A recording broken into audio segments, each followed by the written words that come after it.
क्या प्रदान करूं मैं शंकर भगवान को?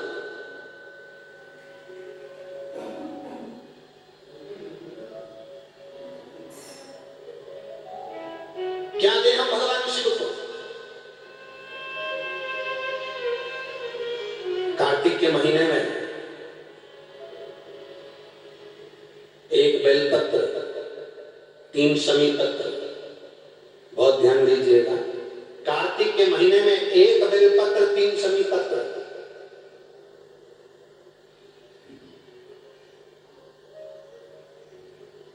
कार्तिक के महीने की दोनों अष्टमी में से किसी भी अष्टमी पर, चाहे उजाले की हो चाहे अंधेरे की, शुक्ल पक्षी की हो चाहे कृष्ण पक्ष की, एक बेलपत्र, 3 शमी पत्र। आप कभी दिल से, कभी मौका मिले हृदय से, दामोदर मास में, कार्तिक मास में अशोक सुंदरी वाली जगह का स्पर्श कर भगवान शंकर के शिवलिंग पर एक बार समर्पित कर देखना, और दूसरे वर्ष इंतजार करना कि तुमने कार्तिक महीने में अष्टमी के दिन बाबा को शमी पत्र बेलपत्र दिया था, क्या बाबा ने तेरे घर में धन और वैभव दिया कि नहीं दिया? जो स्थिति में गाड़ी चल रही थी वो स्थिति की गाड़ी तेरी पार हुई कि ना? कितने बेलपत्र? बोलो जम के बोलो जरा। कितना शमी पत्र? एक बेलपत्र, 3 शमी पत्र।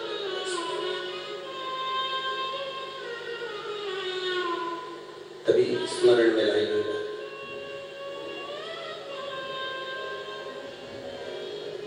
बस ये जो कार्तिक महीने में, दामोदर मास में आप एक बेलपत्र, 3 शमी पत्र अष्टमी के दिन, चाहे शुक्ल पक्ष की हो चाहे कृष्ण पक्ष की हो, इन दोनों अष्टमी में से किसी भी अष्टमी को जब आप समर्पित करें तो चंपेश्वर महादेव का नाम लेकर, कौन से महादेव? जम के बोलो जरा, सबकी आवाज आना चाहिए। चंपेश्वर महादेव, केवल चंपेश्वर महादेव का नाम लेकर आप अशोक सुंदरी का स्पर्श कराकर शंकर भगवान के शिवलिंग पर समर्पित करें। अशोक सुंदरी तो मालूम है ना सबको? जैसे ये शिवलिंग, ये जलाधारी, ये बीच में से जो 2 लाइन गई, गणेश, कार्तिकेय, और बीच में एक लाइन जाती है मोटी सी शिवलिंग के सम्मुख में, उसको अशोक सुंदरी का स्थान कहा। शंकर भगवान के ऊपर जो जल की जलाधारी लगती है, जिसमें से बूंद बूंद पानी गिरता है, वो भगवान शंकर की 5 बेटियां हैं जो ऊपर कलश के रूप में रखी रहती हैं, जिसमें से बूंद बूंद जल नीचे गिरता है। जया, विषहरा, श्यामली बारी, दौतली, देवी। शिव जी की 5 बेटी, शंकर भगवान की 6ठी बेटी अशोक सुंदरी बीच में। जब आप बेलपत्र 1, शमी पत्र 3, चंपेश्वर महादेव का नाम लेकर अशोक सुंदरी का स्पर्श कराकर भगवान शंकर को जब आप समर्पित करेंगे इस कार्तिक महीने में, दामोदर मास में, अष्टमी तिथि के दिन, चाहे वो शुक्ल पक्ष की हो चाहे वो कृष्ण पक्ष की हो, अष्टमी तिथि को अगर समर्पित करते हैं तो आप वर्ष भर में इंतजार कर जरूर बताना कि तुम साल भर पहले जितना कमाते थे, वर्ष भर पहले तुम जो व्यापार व्यवसाय कर रहे थे, साल भर से जो नौकरी के लिए प्रयास कर रहे थे, उसमें सफलता आपको अगले वर्ष की दामोदर मास आने से पहले मिली कि नहीं मिली, वो स्मरण आपके भीतर होना चाहिए।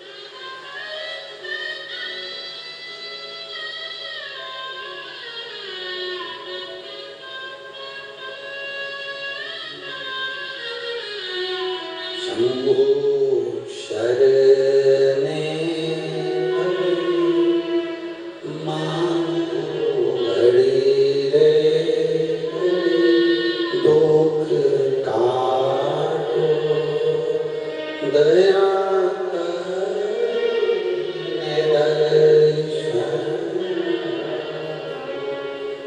दिल से उससे प्रार्थना करोगे तो वो दिल से दे देगा। महाराज, ईमान और जुबान दो चीजें व्यक्ति की पक्की होना चाहिए। क्या क्या बोलो, जम के बोलो। ईमान और दूसरी जुबान पक्की हो।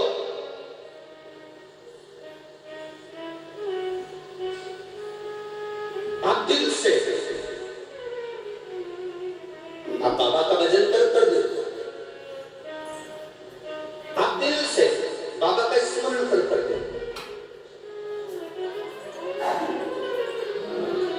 एक पत्र आया है,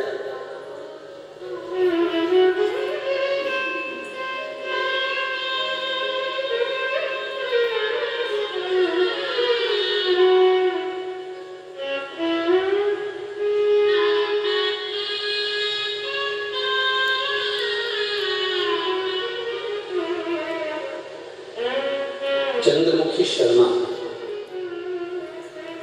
पता है राया मथुरा, कहीं बैठी है, हाथ हिला सकती हैं। अगर कहीं बैठी हो तो हाथ हिलाइए। आपकी हैं, दोनों हाथ हिला दे। हाँ हिलाइए दोनों हाथ, ठीक है। एक बार वापिस हाथ हिला दो। चंद्रमुखी शर्मा राया मथुरा से रहने वाली हूँ गुरुजी। बाबा का मैं क्या गुणगान करूं। मेरी बेटी मुस्कान कई सालों से नौकरी की तैयारी कर रही थी कि सरकारी नौकरी मिले, पर नहीं मिली। आखिरी में हताश होकर वो मंदिर जाना भी छोड़ी, भगवान का भजन करना भी छोड़ी। तब एक बार टीवी पर हमने कथा सुनी और कथा सुनकर हमारी बेटी से कहा कि देख, वो महाराज सिंह वाला कहता है कि शिव जी को एक लोटा जल चढ़ाना चाहिए। मां, हम ब्रज की रज में रहते हैं, ठाकुर जी का भजन करते हैं, शिव को जल चढ़ाने का बाबा कर रहे हैं। मैंने अपनी बेटी से कहा, कृष्ण और शिव में कोई अंतर नहीं। कृष्ण जब तक नहीं मिलते जब तक शंकर की भक्ति ना हो, और शंकर जब तक नहीं मिलते जब तक कृष्ण की भक्ति ना हो। ये दोनों का मिलना सरल नहीं है। मैंने कहा, जब टीवी पर बाबा कह रहे हैं, सिगरवाला महाराज कह रहे हैं कि एक लोटा जल सारी समस्या का हल, तो चढ़ाने में जाता क्या। माँ 60 वर्ष से नौकरी की तैयारी कर रही हूँ पर नहीं मिली, तो मुझे नहीं लगता कि मिलेगी, पर तुम कहती हो तो मैं शंकर जी को जल चढ़ाना प्रारंभ करती हूँ। शिव जी को जल चढ़ाना चालू करा मेरी बेटी मुस्कान शर्मा ने। और बाबा का मैं क्या वर्णन करूं गुरुदेव। मेरी बेटी ने एग्जाम दिया और बाबा की कृपा से उसका इंडियन नेवी में हो गया। मैं बाबा को यहाँ प्रणाम करने के लिए आई। ये शिव तत्व है। और अड़ी है बैठिए बहन, हर हर अर्थात शिव महापुराण की कथा कहती है, आपका विश्वास, आपकी भक्ति, आपकी दृढ़ता, आपका विचार जब दृढ़ नहीं होगा तब तक भगवान कैसे मिलेगा।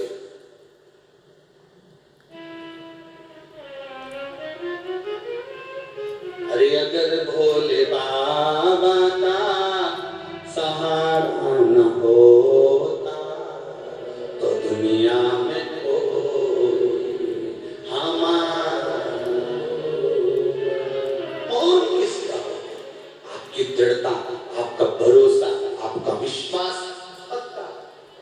एक माँ ने पत्र में लिखा, उसने अपना फोटो भी भेजा है जिसमें वो उसका बच्चा पेट में 1 महीने पहले मर चुका। जरा देखिए पत्र, देखिए बड़ा विचित्र है।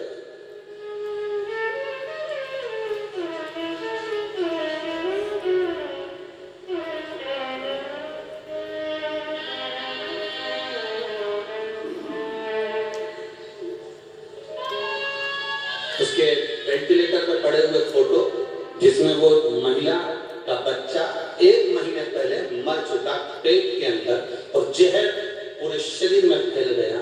और डॉक्टर ने उस बच्चे को निकाल कर दिया और आखिरी में कह दिया कि ये महिला भी 15 से 20 मिनट के अंदर मर जाएगी, ये जीवित नहीं रहेगी। आप पत्र का पत्र पहले ढूंढें।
बैठी हो तो हाथ हिला सकती हैं। गुरुदेव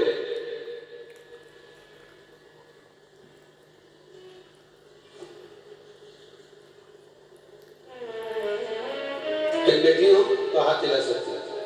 देख गई, हाथ हिलाओ एक बार। हाँ ठीक है, श्री शिवाय नमस्ते। पहले तो बाबू आपको वापस आने की बधाई, जो भगवान ने आपके प्राण वापस दिए, भोलेनाथ की कृपा आप पर। मेरे पति का नाम गुरु चौहान है, मैं पलवल की रहने वाली हूँ, कोसी कला मेरा गांव है। मैं भोले बाबा का क्या वर्णन करूँ गुरु जी। गर्भस्थ मेरा पूरा टाइम चल रहा था। 13/4/2023 को अल्ट्रासाउंड कराया गया, जिसमें बच्चा प्राण त्याग चुका था, पर ध्यान नहीं दिया गया और आखिरी में बच्चा अंदर ही मर गया, जिसका पॉइजन मेरे शरीर में फैल गया। डॉक्टर के हिसाब से बच्चे को बाहर निकाला गया और मेरे भी बचने की उम्मीद नहीं थी, जिसके फोटो मैं लगा रही हूँ, आप देख सकते हैं। इन फोटो को एलईडी के माध्यम से और टीवी के माध्यम से, आस्था चैनल के माध्यम से जो वेंटिलेटर पर पड़ी हैं, उनका फोटो आप देख सकते हैं। पूरा जहर शरीर के अंदर फैल गया। मेरे शरीर के अंदर जहर फैला तो मेरे शरीर का जहर पूरे मेरे हाथों में और पांव में आ गया, जिसका फोटो आप देख रहे हैं। वो जहर कहां से निकल रहा था वो भी आप देखिए, उस टीवी के माध्यम से, आस्था चैनल के माध्यम से, एलईडीओ के माध्यम से। शरीर का जो अंदर का जहर था वो फूट फूट कर बाहर की ओर निकलने लगा, जो शरीर में से निकलना प्रारंभ हुआ। गुरुदेव तब करा क्या जाए? तब डॉक्टर ने भी जवाब दे दिया कि ये महिला नहीं बचेगी और वापस ले जाने को कहा। तब मेरी बहन का तुरंत सूचना आई, तो चिंता मत करो, ये बचेगी जरूर। केवल कुछ घंटे दिए थे इसके प्राण छूटने में, और बाबा की कृपा से एक बेलपत्र शंकर जी पे चढ़ी हुई मेरे पास में लाके रखी, और शिव जी पे चढ़ा हुआ जल मेरी आंखों में और शरीर पर मेरी बहन लगाती रही, और उसी के बल पर आज मैं जीवित बैठी हूँ। ये शिव जी की कृपा, और भी कृपा, शंभु कृपा। धीरे धीरे आराम लगा, और शिव कृपा का वर्णन क्या किया जाए। इन्होंने एक पत्र में बड़ी सुंदर बात लिखी, दीदी आपको बहुत बहुत साधुवाद।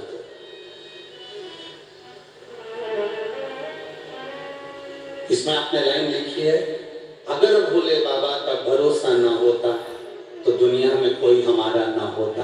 ये शिव तो बैठिए हर हर महादेव। शंभु कहते किसको? अकाल मृत्यु हो मरे जो काम करे चंडाल का, और काल उसका क्या बिगाड़े जो भक्त हो महाकाल का। जो शिव की आराधना करता है, शंकर की आराधना करता है, शिव में डूबा जाता है।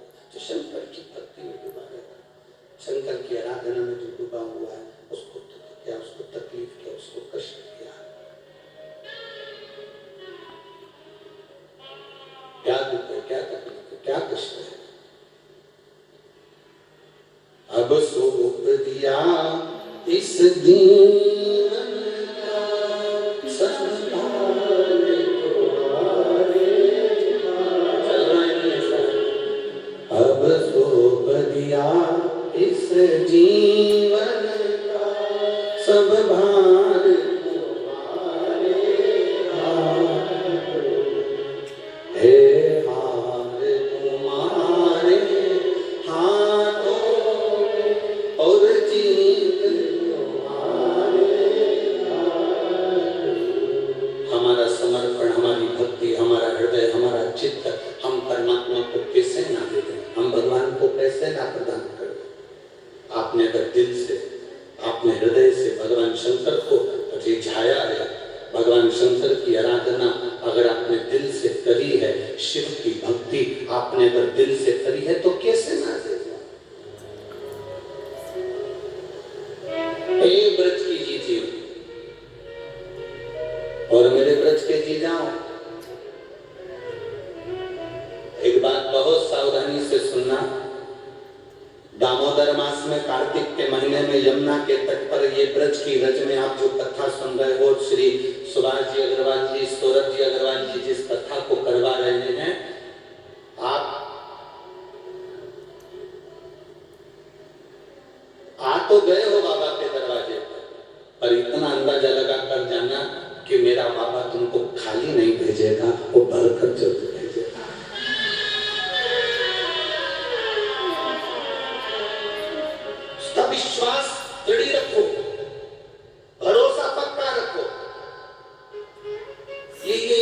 सुभाष जी अग्रवाल जी ये 3 साल 4 साल से लगे हुए थे। कथा कथा कथा। उनकी धर्म पत्नियों को भी धन्यवाद दूंगा और उनकी बहुरानियों को भी धन्यवाद दूंगा जो निरंतर अपने पतियों से कहती रही, चाहे वो सुभाष चंद्र अग्रवाल जी की धर्मपत्नी हो, चाहे वो सूरज जी की, कहती रही कथा करवाना, शिव महापुराण कथा करवाना है। अर्थात तुम अगर दड़ी बनकर पीछा पकड़ कर बैठे तो वो कथा तुमको मिली, भले 3-4 साल में मिली पर गई।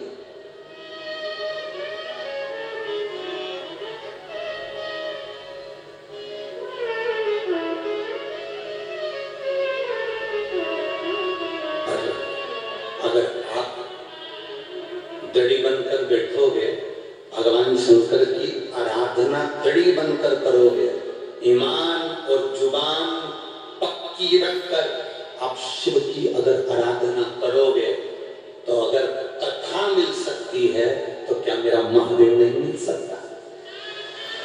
क्या मेरा शिव नहीं मिलेगा? अवश्य।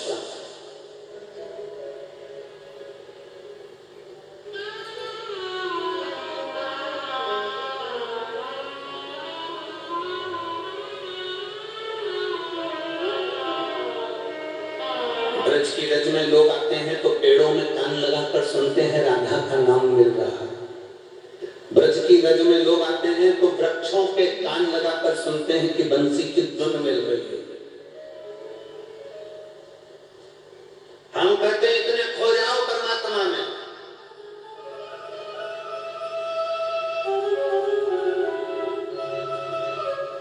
इतने खो जाओ परमात्मा में, इतने डूब जाओ भगवान में कि तुम्हें वृक्ष में कान लगाने की जरूरत ना पड़े।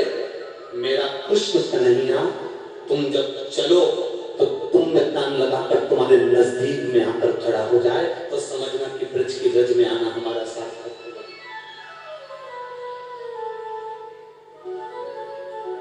हमारा ब्रज की रज में आना सार्थक हुआ तब समझ लिया।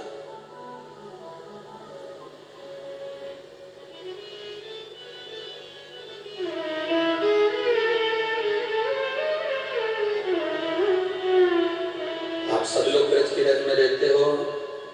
मीरा भगवान कृष्ण के पास जाती थी कि भगवान कृष्ण मीराबाई के यहाँ आते थे? बोलो जरा, उत्तर दो, जम के बोलो जरा।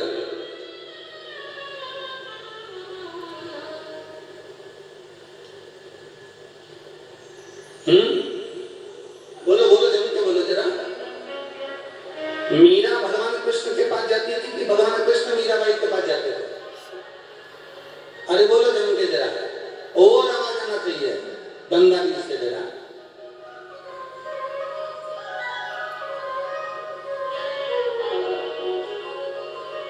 मीरा भगवान कृष्ण के पास नहीं, मीरा जहां बैठती थी भगवान की जुत्ती में इसकी डूब जाती थी कि कृष्ण ब्रज छोड़कर मीराबाई के पास मेवाड़ में दौड़कर चले जाते। ये बात है मीरा। आप जहां बैठो, कोई कहता है कि हम वहां जाएंगे तो भगवान मिलेंगे, कोई कहता है हम भगवान को पाने के लिए केदारनाथ जाएंगे, कोई कहता है हम भगवान को पाने के लिए कैलाश जाएंगे, कोई कहता है भगवान को पाने के लिए वहां जाएंगे, कोई कहता है भगवान को पाने के लिए वहां जाएंगे। हम कहते हैं कहीं जाने की जरूरत नहीं है, तुम्हारे घर में रहो, तुम्हारे घर के पास में जो शंकर का मंदिर हो, तुम्हारे घर के पास में जो शिवालय हो, तुम्हारे घर के पास में जो शंकर की चौखट हो, बस वहां चले जाओ, एक लोटा जल अपने घर में से भर कर लेकर जाओ और शंकर को समर्पित कर आओ। तुम्हें कहीं जाने की जरूरत नहीं, महादेव तुम्हें ढूंढते ढूंढते तुम्हारे पास जरूर आए।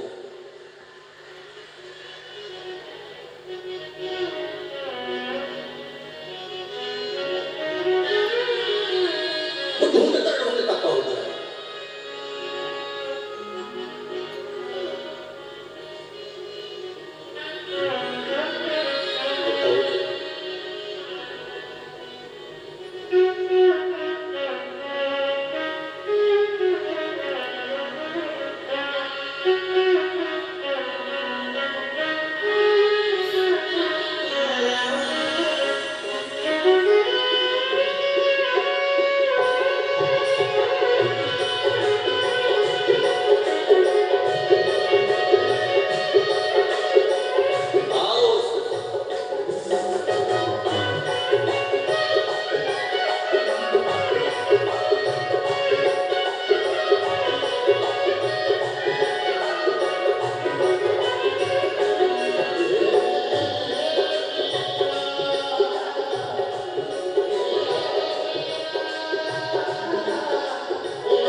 दिल से निवेदन करिए, भगवान शिव को भाव से हृदय से प्रार्थना करिए। जहाँ जगह मिले वहाँ बैठकर भगवान शिव से मन की बात बड़े भाव